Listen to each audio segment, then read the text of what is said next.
Hi, Mrs. Gist. Thanks for coming in today. How are you?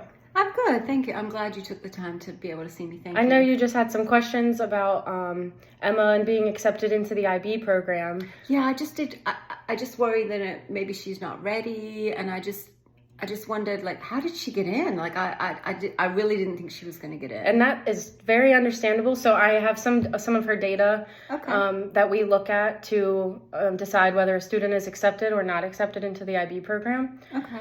So the first thing I have here is her Lexile reading score, which is a 1400, and that's at a college level. So that's very good. And she does love reading. She loves to read. She constantly has been reading, like, since she was in kindergarten. So I guess I'm not surprised to hear that because her reading score is very high. Oh, good. The next thing we look at when it comes to the IB program is grades from 7th and 8th grade. And her grades in 7th and 8th grade have been great.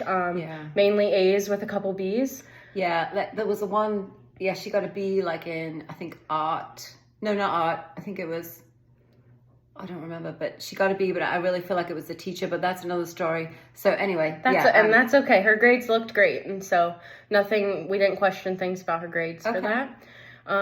Another really important thing when it comes to the IB program is attendance. It's a very rigorous program. So being at school is really important so that they don't miss too much work and get behind in their classes and get stressed and overwhelmed. So I had just looked at her attendance from 7th and 8th grade, and I saw she missed quite a few days in 7th grade. Oh, it was a terrible year. I did see that maybe you had some family stuff going on, and so her absences were excused. Yes. And so not a big deal there. I think she missed like 6 days. Yeah. And her 8th grade year looked a lot better.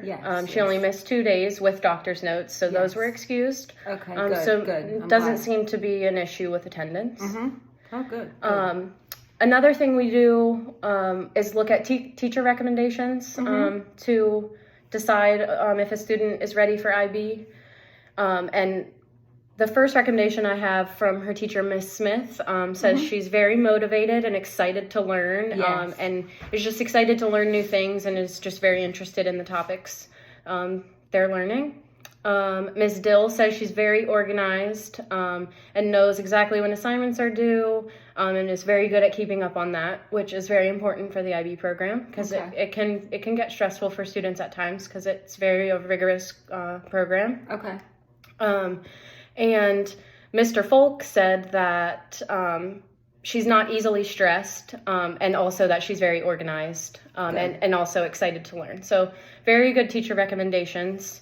So all that data stuff goes into what you look at to decide the final decision. To decide whether they are accepted or not accepted into the program. The very last thing that we consider is the interview. You know, she did an interview for the IB program. I had to bring her in for that just a couple weeks ago. So that's the last thing that we consider for acceptance into the IB program, and she did great during her interview.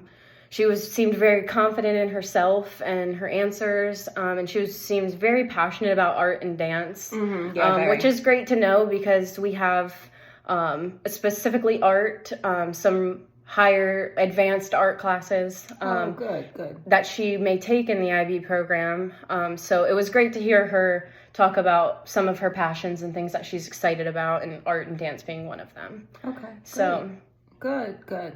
Okay. Do you have any other questions about? Is there anything that I need to do on my end then, since it sounds like, you looked at all the stuff, you looked at the numbers and data or whatever you call it, and you think that she is good. Is there anything I need to do on my end?